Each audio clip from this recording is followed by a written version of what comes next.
Hello, myself GM Pitafi, and today we will discuss revision class of current affair. As you know कि हमने एक series start की थी from the platform of CSP जिसमें हम current affair के जो मोस्ट इंपॉर्टेंट टॉपिक हैं उसकी रिवीजन क्लासेस कर रहे थे।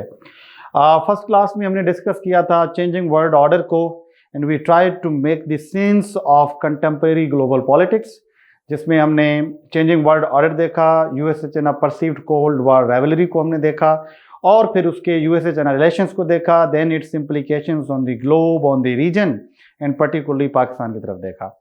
उसके बाद हमने मिडिल ईस्ट को देखा दूसरे अपने एपिसोड के अंदर, जिसमें मिडिल ईस्ट की पूरी पॉलिटिक्स को देखा हमने, जिसमें साइनो और जो के से रिलेशन है उनकी रीअप्रोचमेंट और the rapprochement between the Iran and the Saudi Arabia, उसके ग्लोबल रीजनल एंड पाकिस्तान पे प्रॉस्पेक्ट्स इम्प्लीकेशन देखे।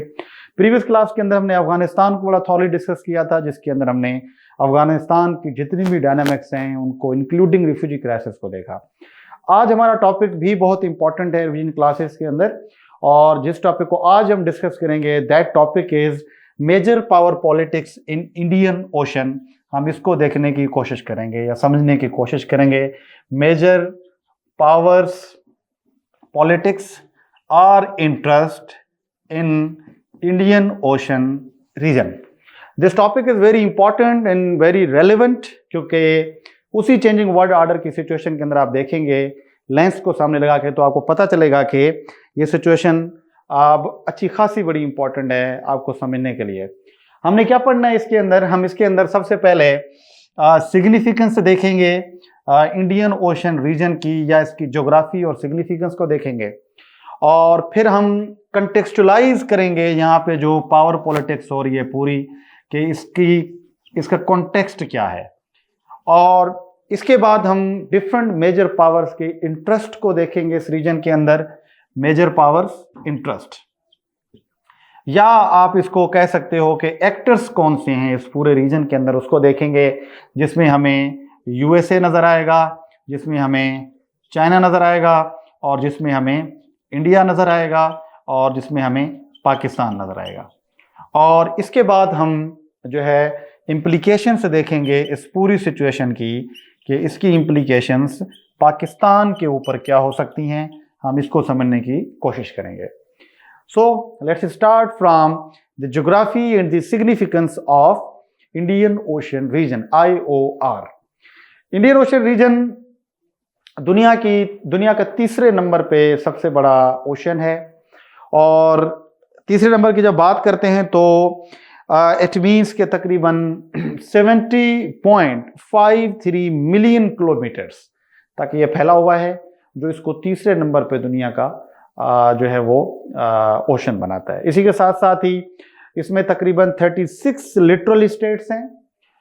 लिटरल स्टेट मीन्स जिनके बॉर्डर्स मिलते हैं जो है ओशन के साथ, and there are about 11 hinterland states in Indian ocean region.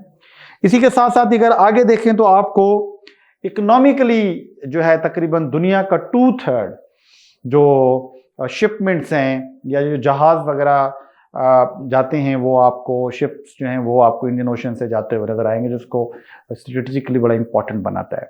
इसी के साथ साथ ही this is the region Indian Ocean जो तकरीबन 3 कंटिनेंट्स को आपस में कनेक्ट करता है।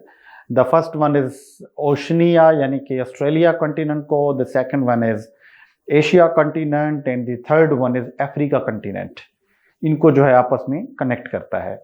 और जब हम इसकी जियो स्ट्रेटेजिक सिग्निफिकेंस की बात करते हैं तो it is also important because it includes the Arabian sea, it includes the red sea, it includes the Persian gulf, और इसी से रिलेटेड जो इंपॉर्टेंट चोक पॉइंट्स हैं वो भी इंडियन ओशन के अंदर आती हैं दुनिया की इंपॉर्टेंट, जिसमें सुएज कैनाल है, जिसके अंदर बाबुल मंदब है, जिसमें आजकल बहुत ज़्यादा इश्यूज चल रहे हैं। इसी के साथ साथ ही जो स्टेट ऑफ हॉर्मूज है, और साथ साथ में जो स्टेट ऑफ मलाका है।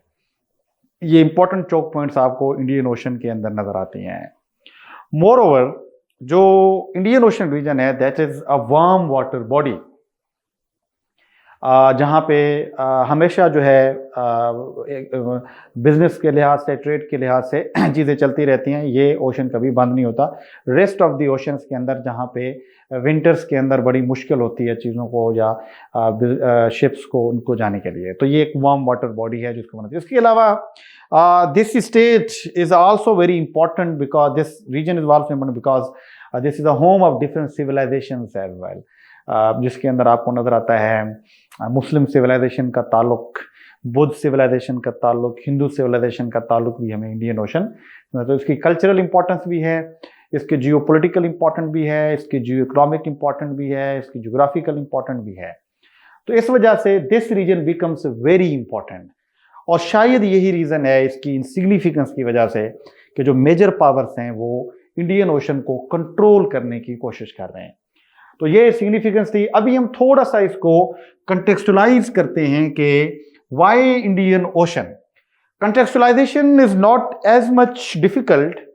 प्रीवियस क्लास जो हमारी फर्स्ट थी उसमें भी हमने काफ़ी चीज़ें इससे रिलेटेड बताई थी, जिसपे हमने देखा कि इम्पॉर्टेंट चीज़ ये है इस रीजन के अंदर के दुनिया में एक ट्रांसफॉर्मेशन आ रही है, यानी वर्ल्ड ऑर्डर चेंजिंग की तरफ मूव कर रहा है, ट्रांसफॉर्म हो रहा है, जिसके अंदर जो यूएसए का हेजमोनिक रोल था वो आहिस्ते आहिस्ते शटर कर रहा है और दुनिया एक यूनिपोलरिटी से मल्टीपोलरिटी की तरफ मूव कर रही है, जहाँ पे एक तरफ चाइना इंपॉर्टेंट एक्टर के तौर पे आ रहा है, दूसरी तरफ यूएसए है, तीसरा रशिया है और चौथा डिफरेंट रीजनल ब्लॉक्स डेवलप हो रहे हैं इंडिया की सूरत में, ब्रिक्स की सूरत में जो हमें नजर आते हैं।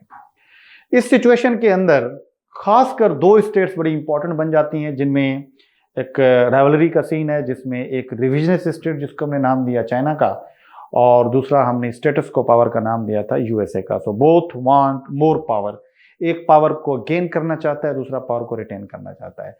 इस कॉन्टेक्स्ट के अंदर हमने देखा कि ये दोनों स्टेट्स अपने पावर को गेन करने के लिए, रिटेन करने के लिए जो मेजर पावर्स हैं वो अपने अलायंसेस सेट कर रहे हैं, वो अपने एरिया ऑफ इन्फ्लुएंस को इन्हेंस करने की कोशिश कर रहे हैं, वो चाहे थ्रू लैंड हो, और उसी का ही पोर्शन हमें नजर आता है कि थ्रू वाटर्स के जरिए भी ये चीजें जा रही हैं। इन वाई वाटर्स आर इंपॉर्टेंट, जिसके बारे में एल्फ्रेड थायर महान, जो कि अमेरिकन एक नेवल स्ट्रेटेजिस्ट था, उसने बड़ा अच्छा जुमला कहा था इसके बारे में कि who ever rules the wave rules the world. This is very important, जिसका मतलब ये है कि जो समंदर के ऊपर कंट्रोल कर ले वो तकरीबन दुनिया पे कंट्रोल कर लेता है। वाई? बिकॉज दुनिया का 70% जो हिस्सा है वो वाटर के अंदर है। तो if your naval power is strong तो आप दुनिया के हिस्से को कंट्रोल कर सकते हैं काफ़ी हद तक। And that is the reason कि जितने भी हेजमॉन्स रहे हैं आज से तारीख से पहले, वो हमेशा नेवल पावर के ऊपर ज़्यादा फोकस्ड रहे, वो चाहे ब्रिटिश हो, ब्रिटिश से भी पहले आप चले जाएं, वो चाहे ऑटोमन्स आपको नजर आते हैं, फिर ब्रिटिश आपको नजर आता है उसकी नेवी, और अमेरिकन नेवी बहुत स्ट्रांग है। और दिस इज द रीजन कि China is also trying to build up its navy, क्योंकि navy is very important for global hegemony और for regional hegemony. So this is the reason कि इस पूरी situation के अंदर जो चेंजिंग वर्ल्ड ऑर्डर के अंदर जहाँ पे इकोनॉमी शिफ्ट हुई है from Atlantic to Pacific, from Pacific to Indian ocean, तो इस वजह से भी ये रीजन बड़ा इंपॉर्टेंट बन चुका है। साथ साथ में जो यूएसए और चाइना की राइवलरी है, जहां दोनों स्टेट्स एक दूसरे को काउंटर करने की कोशिश कर रहे हैं, तो उसमें भी जो इंडियन ओशन है वो बड़ा इंपॉर्टेंट बन जाता है, इन अ सेंस कि जहां पे हमने पहली क्लास में बताया था कि BRI है जो बेल्ट एंड रोड इनिशिएटिव, उसके अंदर जो रोड का इनिशिएटिव है वो तकरीबन 2 से 3 ऐसे कॉरिडोर्स हैं चाइना के, स्पेसिफिकली CPEC है जो इंडियन ओशन के अंदर आता है। तो गो वेस्ट पॉलिसी के तहत China wants to move from west, और उसको इंडियन ओशन से क्रॉस होना है। इसी तरीके से अमेरिका की जो स्ट्रेटजी है, जिसको पिवट टू एशिया स्ट्रेटजी कह लें, और ऑफशोर बैलेंसिंग स्ट्रेटजी, उस स्ट्रेटजी का पर्पज़ ये है कि चाइना को रीजन में कंटेन किया जाए, और रीजन में कंटेन करने के लिए उसको इंडियन ओशन के अंदर भी कंटेन करना है। सो देयरफॉर जो अमेरिका है वो डिफरेंट अलायंसेस खड़े कर रहा है इस रीजन के अंदर, ताकि चाइना को कंटेन किया जाए। इस पूरे कॉन्टेक्स्ट के अंदर जब आप इंडियन ओशन रीजन को समझेंगे तो आपको चीज़ें बहुत ही डिफरेंट नजर आएंगी। तो ये थोड़ी सी कंटेक्चुअलाइजेशन थी, changing world order, USA China rivalry. इसके पर्सपेक्टिव में हमने चीज़ों को देखना है कि इस रीजन के अंदर जो मेजर पावर पॉलिटिक्स है वो क्या हो रही है। तो सबसे पहला जो एक्टर हमें नजर आता है वो हमें यूएसए नजर आता है। यूएसए के कुछ अपने इंटरेस्ट हैं इस रीजन के अंदर, और यूएसए उन इंटरेस्ट को पूरा करने के लिए किसी भी हद तक जाने को तैयार है। तो यूएसए के इंटरेस्ट जो हैं वो हमें इस रीजन के अंदर डिफरेंट नजर आते हैं। वो जो इंटरेस्ट हैं वो हमें जियो इकोनॉमिक भी नजर आते हैं, जियो पॉलिटिकल भी नजर आते हैं, जियो स्ट्रेटेजिक भी नजर आते हैं। इस तरीके से इट बिकम्स वेरी इंपॉर्टेंट। अभी यूएसए के इंटरेस्ट क्या है उसको देखते हैं। यूएसए का सबसे पहला इंटरेस्ट जो है वो सेम है, वो क्या है, वो है to counter China. So USA wants to counter China, simple, पहला पर्सपेक्टिव उसका या पहला ऑब्जेक्टिव यही है। Why? Because USA thinks that China is a rising power, China is a revisionist power who can challenge the status quo. Therefore it is important to contain China in every aspect generally and Indian Ocean region specifically. So this is a reason कि वो Indian ocean के अंदर अपनी presence को maintain कर रहा है, अपनी प्रेजेंस को स्ट्रेंथन कर रहा है ताकि क्या हो सके, ताकि इसलिए इसको कंट्रोल किया जा सके। और इस रीजन के अंदर जो अमेरिका का एक वर्ल्ड ऑर्डर है, जिसे आपको याद है हमने पहले लेक्चर में कहा था रूल बेस्ड वर्ल्ड ऑर्डर, उस रूल बेस्ड वर्ल्ड ऑर्डर को भी मेंटेन किया जा सके इस रीजन के अंदर। एक तो चाइना को काउंटर करना है, ऑब्जेक्टिव है। दूसरा जो इंडिया का यूएसए का ऑब्जेक्टिव है that is freedom of navigation. ये दूसरा इंटरेस्ट है इंडियन ओशन के अंदर। फ्रीडम ऑफ नेविगेशन से मतलब ये है कि जो यूएसए है, being a hegemon, it thinks that he is a hegemon and he is a guarantor of world order, peace and stability in the region. उसकी कोशिश ये है कि ये जितने भी बड़े रीजन्स हैं वहाँ पे फ्रीडम ऑफ नेविगेशन होनी चाहिए, वहाँ पे शिप्स की आमदोरफ्त है, उनके ऊपर कोई भी रुकावट नहीं होनी चाहिए। और साथ साथ में जो नॉन ट्रेडिशनल सिक्योरिटी थ्रेट्स आते हैं जैसे पायरेसी हो गई या ग्लोबल वार्मिंग हो गई, इनसे बचने के लिए भी यूएसए की कोशिश है कि वो इस रीजन पे ज़्यादा कंट्रोल करे ताकि एक ऑर्डर और स्टेबिलिटी को मेंटेन कर सके इस रीजन के अंदर।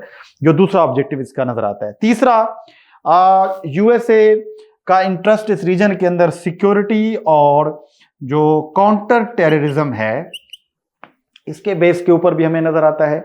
सिक्योरिटी और काउंटर टेररिज्म की जब हम बात करते हैं तो जो मैरीटाइम सिक्योरिटी है या मैरीटाइम टेररिज्म है उसको रोकने के लिए भी जो यूएसए का इंटरेस्ट है इस रीजन के अंदर के, इस रीजन के अंदर मैरीटाइम जो टेररिज्म है या उसके जो इश्यूज हैं उनको ज़्यादा से ज़्यादा जो है वो सॉल्व किया जा सके। इसी के साथ साथ ही जो तीसरा ऑप्शन आता है इसके बाद इंटरेस्ट आता है वो स्पेस सिक्योरिटी आता है। ठीक है, स्पेस एंड जो है आपकी साइबर सिक्योरिटी की बात होती है कि इंडियन ओशन रीजन के अंदर स्पेस और साइबर सिक्योरिटी को भी प्रोटेक्ट किया जा सके, ये भी अमेरिका का इंटरेस्ट आपको नजर आता है। और इसके साथ साथ अमेरिका इससे भी बड़ा इंपॉर्टेंट इंटरेस्ट है कि वो एक मल्टीलेटरल जो डिप्लोमेसी है उसको भी इंडियन ओशन के जरिए वो प्रोमोट करने की कोशिश कर रहा है कि डिफरेंट स्टेट को अपने साथ मिलाया जाए और डिफरेंट स्टेट्स को जो है वो चाइना के अगेंस्ट खड़ा किया जाए इस एक राइजिंग जो सिचुएशन है, टेंशन्स हैं इसके अंदर। तो ये आपको इम्पोर्टेंट जो है वो इंटरेस्ट नज़र आते हैं किसके, जो है वो यूएसए के इंटरेस्ट नज़र आते हैं। इसी के बाद हम चलेंगे जो दूसरा एक्टर है इंपॉर्टेंट यहाँ पे दैट इज चाइना। और यूएसए के इंटरेस्ट में ही बात की जाए तो यूएसए ने यहाँ पे एक क्वाड डेवलप किया हुआ है, कोऑर्डिनेटर सिक्योरिटी डायलॉग, पहली क्लास में डिस्कस किया था। ऑकस डेवलप किया है, I2U2 जो है वो ऐसे प्लेटफॉर्म्स जो हैं ऐसे किए हैं। और दूसरा फ्री इंडो पैसिफिक की स्ट्रेटजी को फोकस किया हुआ है। रीजन सिर्फ यही है, यही इंटरेस्ट इनको मेंटेन करना चाहता है। उसके जरिए वो चाइना को भी काउंटर करना चाहता है, रूल बेस्ड ऑर्डर को भी देना चाहता है, फ्रीडम ऑफ नेविगेशन को भी इंश्योर करना चाहता है, साइबर सिक्योरिटी को भी, और साथ साथ में जो है वो मल्टीलेटरल इंगेजमेंट की भी तरफ जाना चाहता है। जब हम बात करते हैं चाइना की तो चाइना के भी अपने ऑब्जेक्टिव्स हैं इस रीजन के अंदर। और चाइना का जो सबसे बड़ा ऑब्जेक्टिव है इंडियन ओशन रीजन के अंदर वो है जो है BRI को, यानी बेल्ट एंड रोड इनिशिएटिव को सक्सेसफुली मटेरियलाइज करना फ्रॉम दैट रीजन। बिकॉज जो उसका सेकंड पार्ट है जिसे हम रोड कहते हैं, in which China wants to connect the world from maritime perspective या फ्रॉम मेरीटाइम डोमेन, वो बड़ा इंपॉर्टेंट है उसके लिए। और उसके काफ़ी सारे रास्ते जो हैं वो आपके इंडियन ओशन रीजन से गुजरते हैं।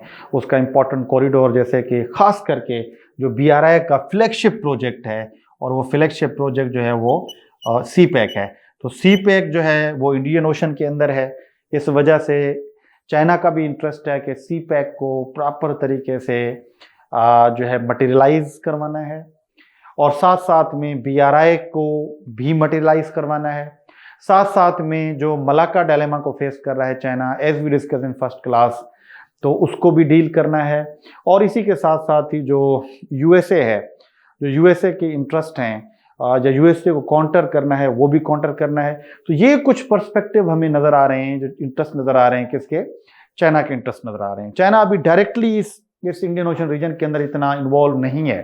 तो चाइना अगर यहाँ पे आ सकता है तो वो BRI और सी पैक के जरिए थ्रू पाकिस्तान ज़्यादा चांसेस हैं आए, या अफ्रीका के अंदर जाए, क्योंकि चाइना का भी इंटरेस्ट यही है कि वो जो इंडिया की डोमिनेंसी है इस रीजन के अंदर उसको काउंटर करे, सी पैक को फॉलो करे, BRI को सक्सेसफुली मटेरियलाइज करवाए, और जो डिफरेंट स्ट्रेटेजिक पॉइंट्स हैं इस रीजन के उसके ऊपर भी कंट्रोल करे, जैसा कि वो हम्बनटोटा यानी कि श्रीलंका के अंदर, म्यांमार के अंदर, बांग्लादेश में उसकी इंगेजमेंट चल रही है मेरीटाइम डोमेन्स के अंदर, पाकिस्तान में सी पैक गवादर पोर्ट चल रहा है। इसी के साथ साथ ही जिबूती में उसने जो है अपनी एक एयरपोर्ट जो उसकी है पोर्ट है वो उसने ओपन किया जाके। इसी के साथ साथ ही वो अभी जैसे हमने पिछली क्लास में बताया मिडल ईस्ट वाली में कि मिडल ईस्ट के अंदर भी वो इंगेजमेंट कर रहा है, ताकि सऊदी के साथ, ईरान के साथ, चाबहार पोर्ट के अंदर भी उसका इंटरेस्ट है, ताकि वो इंडियन ओशन रीजन के अंदर अपनी लाइंस को सिक्योर कर सके। अल्टीमेटली BRI को सिक्योर करना है और साथ साथ में सी पैक को सिक्योर करना है इस रीजन के अंदर, और वो पाकिस्तान के जरिए पॉसिबल है, मिडिल ईस्ट के जरिए पॉसिबल है, अफ्रीकन स्टेट के जरिए पॉसिबल है। ये इंटरेस्ट है जो इम्पोर्टेंट चाइना आपको नजर आता है। तो चाइना का भी इंटरेस्ट आपको इकोनॉमिक नजर आता है। चाइना का इंटरेस्ट, क्योंकि मलाक्का डायलेमा से बचना है तो गवादर पोर्ट से आपने सीधा जाना है सी पैक के जरिए, उसको सिक्योर करना है। और साथ साथ में उसका स्ट्रेटेजिक ऑब्जेक्टिव भी नजर आ रहा है कि इन फ्यूचर, बल्कि रिसेंटली उसका जो सारा एनर्जी की जो है उसकी ट्रांसपोर्ट है वो सारी जो है इंपोर्ट वो भी इंडियन ओशन से आ रही है। इसी के साथ साथ ही जियो पोलिटिकल ऑब्जेक्टिव भी है कि फ्यूचर के अंदर अगर चाइना ने अगर खुद को देख रहा है एक राइजिंग पावर के तौर पे, तो उसको नेवल पावर में जो है वो एक्सेल हासिल करनी होगी, और वो इस तभी पॉसिबल है जब वो इंडियन ओशन के अंदर अपने पावर को मजबूत करेगा। तो ये आपको किसके इंटरेस्ट नजर आएंगे, आपको चाइना के इंटरेस्ट नजर आए हैं। फिर हम देखते हैं जो तीसरा यहाँ पे इंपॉर्टेंट एक्टर है वो आपको नजर आ रहा है इंडिया।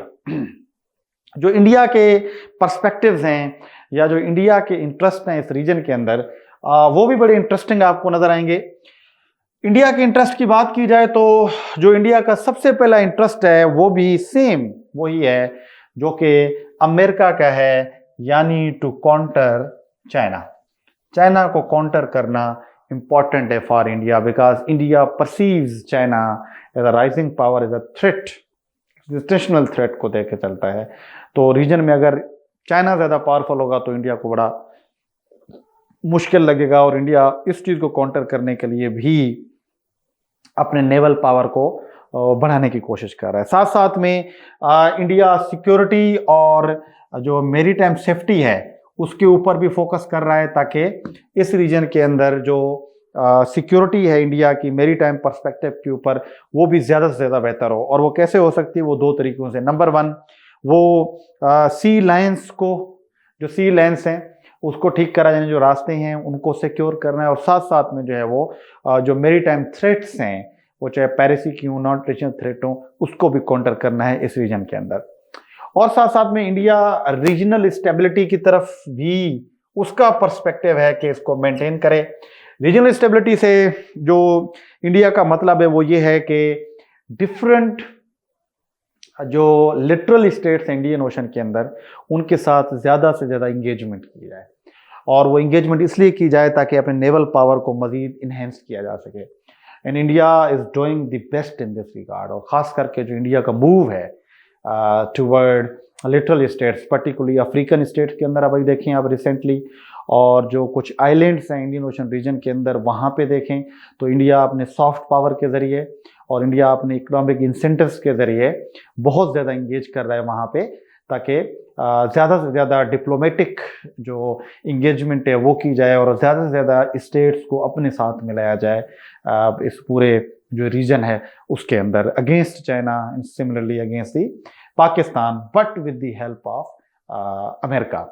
और जो इंटरेस्ट आता है वो अल्टीमेटली उसका इंटरेस्ट है इकोनॉमिक इंटरेस्ट है इंडिया का इस साउथ जो है इंडियन ओशन रीजन के अंदर। और इकोनॉमिक इंटरेस्ट की जब हम बात करते हैं तो जो ट्रेड रूट्स हैं और जो एनर्जी सिक्योरिटी है इंडिया की, वो सारी इंडियन ओशन के ज़रिए ही पॉसिबल है।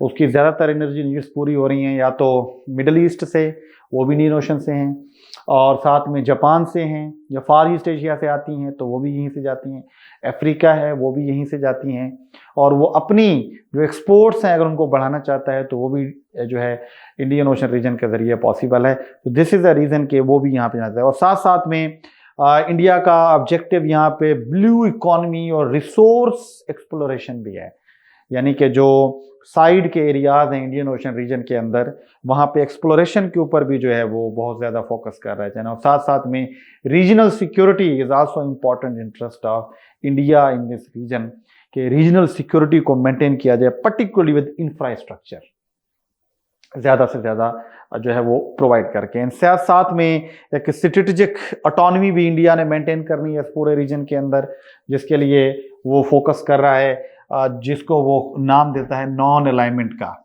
कि हम किसी भी अलाइनमेंट का हिस्सा नहीं बनेंगे और इस सिचुएशन के अंदर रहेंगे। और India, this is the reason कि इंडिया अपनी नेवल मॉडर्नाइजेशन को बहुत ही ज़्यादा प्रायोरिटी के ऊपर लेके जा रहा है, और इंडिया एक रीजनल हेजमॉन के तौर पे खुद को परसीव करता है, as we discuss in first class. और इंडिया ने इंडियन ओशन रीजन के अंदर अपनी नेवल स्ट्रेंथन को बढ़ाने के लिए दो काम किए, तीन काम। First of all, India is modernising it's navy with the help of the USA. Secondly, India is establishing Asia's the largest जिसे कहते हैं आप नेवल बेस, और उसका नाम जो है विशाखापट्टनम के अंदर है। एग्जैक्टली नाम मुझे भूल गया उसका। दिस इज एशियाज लार्जेस्ट जो है नेवल बेस है जो वहाँ पे आपको नज़र आती है। इसके साथ साथ जो है इंडिया जो है न्यूक्लियर सबमरीन लाने में भी कामयाब हो गई, आर्यहांत क्लास न्यूक्लियर सबमरीन, जिससे जो इस रीजन के अंदर बैलेंस ऑफ पावर है वो काफ़ी ज़्यादा जो है वो इंडिया उसमें ज़्यादा जो है वो डेटर करने की पोजीशन पे आ गया अगेंस्ट इट्स ट्रेडिशनल राइवल जो है पाकिस्तान। तो इंडिया का ये इंटरेस्ट है इस पूरे रीजन के अंदर। और फिर इस सारी सिचुएशन को हम अभी लेके आते हैं कि पाकिस्तान पे इसके इम्प्लीकेशंस क्या हो सकते हैं अगर ये जो रीजन के अंदर ये पूरा जो है वो मसाइल चल रहे हैं। पाकिस्तान पे अगर इम्प्लीकेशन की बात की जाए इस पूरे चेंजिंग वर्ल्ड ऑर्डर के अंदर या इस इंडियन ओशन रीजन के अंदर, तो हमें जो चीज़ नज़र आएगी, सबसे पहला पाकिस्तान के लिए जो थ्रेट है, दैट इज़ चैलेंज है हमारे लिए, वो बनेगा हमारा security challenge is the important for Pakistan in this competition, in this power politics in Indian ocean. The region is because Pakistan को जो मेरीटाइम सर्विलेंस है उसको बढ़ाने की ज़रूरत पड़ेगी। पाकिस्तान को अपनी सिक्योरिटी इन्हेंस करने की ज़रूरत पड़ेगी। पाकिस्तान को अपनी नेवी को मॉडर्नाइज करने की ज़रूरत पड़ेगी इस पूरे रीजनल सिचुएशन के अंदर। तो ये पाकिस्तान के लिए सबसे बड़ा चैलेंज है। और पाकिस्तान के जो इकोनॉमिक हालात हैं या पाकिस्तान जो डिफरेंट फ्रंट्स के ऊपर ऑलरेडी इंगेज है, उसको नेवी के अंदर भी अगर ये चीज़ें करनी पड़ जाएं तो it will be so too difficult for Pakistan to tackle. तो पहला तो सिक्योरिटी के मामले में आता है। दूसरा जो है हमें आएगा उसी चीज़ पे जो है आपका हमारा जो नेवल पोस्चर है उसके ऊपर भी बहुत अच्छा खासा इम्पैक्ट पड़ सकता है इस चीज़ का। द थिंग इज के पाकिस्तान की navy compare to other regional actors, specifically जो है अमेरिका है, चाइना है या इंडिया है, उसके मुकाबले में कोई इतनी मॉडर्नाइज नहीं है. We are working on that, but वो उस लेवल पे नहीं है. So Pakistan would need to enhance naval capabilities, ताकि वो नेवल पोस्टर को बैलेंस कर सके अगेंस्ट इंडिया. तो इसके लिए भी पाकिस्तान को ज़रूरत पड़ेगी कि नेवल पोस्टर को बेहतर बनाना है तो नेवी को प्रिपेयर करना पड़ेगा. और नेवी को प्रिपेयर करने के लिए ultimately Pakistan needs energy, Pakistan needs finance, and Pakistan needs political will as well. So the second challenge और द सेकंड इम्प्लीकेशन पाकिस्तान के face from this. And third one is Pakistan की जो है वो एक स्ट्रेटेजिक आइसोलेशन के भी चांसेस हैं इस पूरी सिचुएशन के अंदर. स्ट्रेटेजिक आइसोलेशन की जब हम बात करते हैं तो उसका मतलब ये है कि अगर इंडिया और अमेरिका जो लिटरल स्टेट्स हैं उनके साथ इंगेजमेंट करने में कामयाब हो जाते हैं तो it will be too difficult for Pakistan to engage with them. So therefore Pakistan will face many difficulties in engaging with those states, like African states हो गई, मिडल ईस्ट की स्टेट्स हो गई, डिफरेंट आइलैंड्स हो गए जहाँ पे पाकिस्तान की तैयारी उतनी अच्छी नज़र नहीं आ रही फॉरेन पॉलिसी में because of lack of clarity. तो यहाँ पे भी पाकिस्तान को सबसे बड़ा इशू हो सकता है कि पाकिस्तान एक आइसोलेशन को फेस कर सकता है इस पूरी सिचुएशन के अंदर. और साथ साथ में जो है चौथा जो इम्पैक्ट पाकिस्तान पे पड़ सकता है वो है regional imbalance is also very important because of this competition in Indian Ocean region. The reason is why? The reason is because जो रीजनल अलायंस है या रीजनल जो बैलेंस है वो शिफ्ट हो सकता है, जो पाकिस्तान के लिए सबसे बड़ा मसला होगा.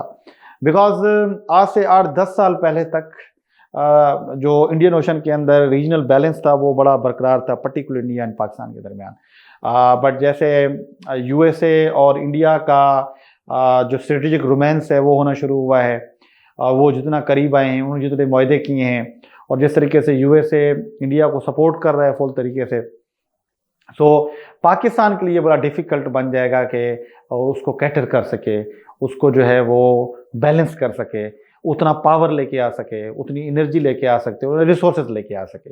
तो पाकिस्तान को ये भी बड़ा इशू होगा कि रीजनल इम्बैलेंस होना शुरू हो जाएगा, जो कि हो रहा है इंडिया के आर्यांत सब क्लास मेरीन बनाने से, यूएसए और इंडिया की मिलिट्री मॉडर्नाइजेशन की वजह से. तो काफ़ी हद तक इम्बैलेंस की तरफ ये रीजन जो है वो जा रहा है, जो अल्टीमेटली इम्पैक्ट करेगा पाकिस्तान के ऊपर. और पांचवा जो सबसे बड़ा इम्पैक्ट है पाकिस्तान के अंदर अल्टीमेटली वो आता है हमारी economic considerations are very important. Pakistan की इकॉनमी तकरीबन 90% जो है वो डिपेंड करती है इंडियन ओशन रीजन के अंदर, और 90% जब आपकी इकॉनमी इंडियन ओशन के ऊपर डिपेंड करती है और अगर वो रीजन ही आपका वल्नरेबल बन जाए तो पाकिस्तान को बहुत ज़्यादा डिफ़िकल्टीज हो सकती हैं. हमारी एनर्जी नीड्स तो 100% इंडियन ओशन रीजन से पूरी होती हैं. मिडल ईस्ट से हम चीज़ें लेके आते हैं फ्रेट्स के ज़रिए, मेरीटाइम शिप्स के ज़रिए, मर्चेंट नेवी के ज़रिए. तो अगर ये रीजन इनस्टेबल बन जाए तो बहुत ज़्यादा मसाइल हो सकते हैं, particularly with the advent of Indian hegemonic aspirations in the Indian Ocean by introducing Arihant nuclear submarine, जिससे एक न्यूक्लियराइजेशन होगी है सब कंटिनेंट की. उसको टैकल करने के लिए पाकिस्तान को बहुत ही ज़्यादा मसाइल का शिकार होना पड़ेगा. And the last one is के पाकिस्तान को डिफ़िकल्टी होगी जो स्ट्रेटेजिक कोऑपरेशन है वो मेंटेन करने में with other states. Strategic cooperation with other states, उनके साथ ये मेंटेन करने में बड़ा मुश्किल होगा, क्योंकि Pakistan will need to explore new alliances in maritime. जब इंडिया इस रीजन के अंदर काफ़ी स्टेट को इंगेज कर लेगा तो अल्टीमेटली पाकिस्तान को एक्सप्लोर करने पड़ेंगे न्यू अलायंस, और न्यू अलायंस को एक्सप्लोर करने के लिए पाकिस्तान के पास वो स्ट्रेटेजिक क्लैरिटी का होना लाजमी हो, पाकिस्तान के पास इंसेंटिव्स लाजमी हो किसी को देने के लिए, और पाकिस्तान के पास इंटरेस्टिंगली पॉलिटिकल विल लाजमी हो किसी चीज़ को देने के लिए. तो विल पाकिस्तान हैव दैट, या पाकिस्तान को ये चीज़ फेस करनी पड़ेगी, पाकिस्तान को इस तरफ मूव करना पड़ेगा. और इस पूरे ग्लोबल सिचुएशन के अंदर it seems to difficult for Pakistan कि ये सारी चीज़ें पॉसिबल हो सकें. तो ये पाकिस्तान के ऊपर अबाउट 6 इम्प्लीकेशंस आपको नज़र आ रही हैं जो हमने डिस्कस की.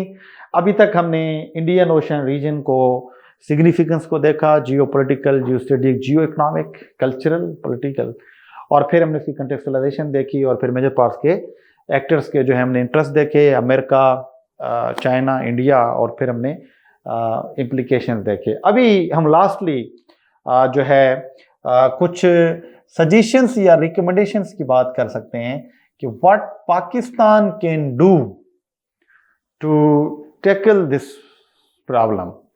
Pakistan is changing world order या इस मेजर पावर पॉलिटिक्स में क्या कर सकता है। The first and the foremost important thing for Pakistan is के Pakistan needs technologically advanced and a highly equipped naval forces. So Pakistan needs a naval modernization mission.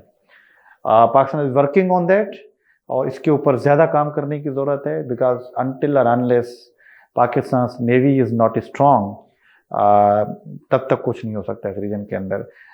फिर जो इंडिया की एस्पायरेशंस हैं, यूएसए और इंडिया का मिलके पाकिस्तान को हमेशा पाकिस्तान जो वो खतरे की निगाह से उसमें रहेगा। तो सब the first one is Pakistan को अपनी नेवी के ऊपर को मॉडर्नाइज और उसको इक्विप करने की जरूरत है ज़्यादा से ज़्यादा। सेकंड चीज़ जो हमें नज़र आती है वो आती है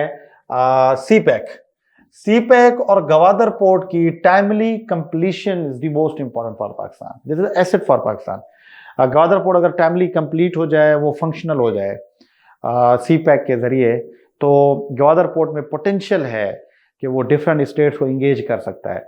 तो पाकिस्तान उस डिप्लोमेटिक आइसोलेशन से बच सकता है, पाकिस्तान उस जो इकोनॉमिक स्पिल ओवर इफेक्ट होगा इस चीज़ का उससे बच सकता है, और जो पाकिस्तान है वो स्ट्रेटजिकली भी बड़ा इंपॉर्टेंट बन सकता है और उसकी जो रेलेवेंस है वो बरकरार रह सकती है अगर सी पैक और गवादर पोर्ट टाइमली कंप्लीट हो जाते हैं। तो पाकिस्तान को इस पर फोकस करने की ज़रूरत है। और साथ साथ में जो है पाकिस्तान को एक बैलेंस अप्रोच भी एक्सप्लोर करनी होगी between USA and China, because Pakistan को इन दोनों में बैलेंस रखने की जरूरत है। अगर बैलेंस नहीं होगा तो it will be too difficult for Pakistan. And how Pakistan can keep balance between USA and China by exploring new options and particularly by creating CBMs, confidence building measures. Pakistan should avoid taking extreme position दोनों के relations के दरमियान, and Pakistan should avoid ऐसे optics हमने नहीं देने हैं जिसे पता चले कि we are joining a bloc and we are the part of a certain block. बल्कि पाकिस्तान को एक बहुत ही मैच्योर तरीके से, बहुत ही केयरफुल तरीके से अपनी फॉरेन पॉलिसी को, अपने ऑप्टिक्स को इस तरीके से मेंटेन करना है कि पाकिस्तान चाहिए कि पाकिस्तान को ये नज़र ना आए किसी भी मेजर पावर्स को कि we are taking a side. तो इसके लिए हमारी फॉरेन पॉलिसी को, हमारी फॉरेन मिनिस्ट्री को बड़ा केयरफुल रहना है while giving statements, while joining different events, ताकि ये ऑप्टिक ना जाए दोनों स्टेट्स के अंदर कि we are taking a side. This is very important for Pakistan दोनों में बैलेंस रखने के लिए। एंड देन पाकिस्तान को अपनी फॉरेन पॉलिसी के अंदर स्ट्रेटेजिक क्लैरिटी लाने की ज़रूरत है। जब तक फॉरेन पॉलिसी क्लियर नहीं होगी Pakistan can not do anything. और still Pakistan is confuse in its foreign policy, नहीं है क्लियर। और वो क्लियर क्यों नहीं है, उससे ही सेकंड एक क्वेश्चन आता है हमारा, and that is Pakistan should immediately as soon as possible should resolve internal leadership crisis. जो पाकिस्तान में पॉलिटिकल स्टेबिलिटी चल रही है, उस स्टेबिलिटी का डायरेक्ट इम्पैक्ट है हमारी फॉरेन पॉलिसी के अंदर। Why? Because there is no any legitimate government, legitimate in a sense कि ये केयर टेकर गवर्नमेंट है। अगर कोई और गवर्नमेंट आ जाए जिसको मैंडेट हो पूरा पॉलिसी बनाने का, सारी चीज़ों का, तो उस हुकूमत का आना लाजमी है, इस लीडरशिप क्राइसिस का हल होना लाजमी है, पॉलिटिकल स्टेबिलिटी को ख़त्म होना लाजमी है, because political stability ultimately leads to economic stability. और वो जब हुकूमत आएगी तो उसके पास मैंडेट होगा, अपनी फॉरेन पॉलिसी के ऑब्जेक्टिव्स क्लियर करके रखेगी, तभी हमें पता चल पाएगा और हम डिफरेंट स्टेट्स को इंगेज कर पाएंगे। इस गवर्नमेंट के अंदर इज़ टू डिफिकल्ट बिकॉज दूसरी स्टेट भी अवॉइड करती हैं जिसके पास मैंडेट ना हो, जो सिर्फ केयर टेकर गवर्नमेंट हो, उसके साथ रिलेशन रखना। और एक लॉन्गर टर्म रिलेशन हमेशा जो कि मैंडेट वाली हुकूमत है उसके साथ ही आते हैं। उसके लिए Pakistan needs a political stability, and for that stability Pakistan should take a legitimate steps, जहाँ से एक मैंडेट वाली हुकूमत है वो आगे चीज़ों को जाके डिसाइड करे। इसी के साथ साथ ही लास्टली पाकिस्तान को अपनी जो नेवल डिप्लोमेसी है उसके ऊपर ज़्यादा से ज़्यादा फोकस करने की ज़रूरत है। नेवल डिप्लोमेसी रिलेट्स टू कि पाकिस्तान कुछ ऐसी एक्सरसाइजेज हो गई, वर्कशॉप्स हो गई, सेमिनार्स हो गए, कॉन्फ्रेंसेज होंगी मैरी टाइम से रिलेटेड, उस पर भी फोकस करना चाहिए in order to tell the world, in order to inform the world the potential of Pakistan's naval location, Pakistan's maritime domain, Pakistan's maritime resources, जिससे दुनिया को पता चल सके। डिफरेंट स्टेट्स के साथ, नेवल स्टेट्स के साथ, मेरीटाइम के हिसाब से स्ट्रॉन्ग स्टेट्स हैं, उनके साथ रिलेशन कोऑपरेशन बढ़ाने की ज़रूरत है, उनसे एक्सपर्टीज़ लेने की ज़रूरत है, उनको एक्सपर्टीज़ देने की ज़रूरत है, टेक्नोलॉजी एक्सचेंज की ज़रूरत है पाकिस्तान को, और it is possible through naval diplomacy. And Pakistan taking a very positive step in this regard, जो कि हमारे यहाँ हर साल अमन एक्सरसाइजेज होती हैं नेवी से रिलेटेड, जो पाकिस्तान की नेवी करवाती है, जो कि बहुत इंपॉर्टेंट चीज़ है, जिससे हमारी कोलैबोरेशन सेट होती है रेस्ट ऑफ द वर्ल्ड के साथ मेरी टाइम रिलेटेड। तो अगर इन स्टेप्स को फॉलो किया जाए तो पाकिस्तान इस चेंजिंग सिनेरियो के अंदर, इस कंपटीशन के अंदर खुद को एडजस्ट कर सकता है और इन चैलेंजेस को पाकिस्तान फेस कर सकता है। तो that was all about Indian ocean region, जिसके अंदर हमने उसकी सिग्निफिकेंस को देखा, हमने उसकी जो है वो कंटेक्चुअलाइज किया चेंजिंग वर्ल्ड ऑर्डर के पर्सपेक्टिव के अंदर। फिर हमने मेजर पावर्स देखे, उनके इंटरेस्ट देखे, जिसमें यूएसए था, चाइना था और इंडिया था, और फिर हमने इसके इम्प्लीकेशंस देखे पाकिस्तान के ऊपर, जो वेरी करते हैं from strategic to economic to political. और फिर हमने सजेशंस देखी कि पाकिस्तान क्या कर सकता है इंडियन ओशन रीजन में जो मेजर पावर पॉलिटिक्स चल रही है उसको प्रॉपर तरीके से डील करने के लिए। Thank you.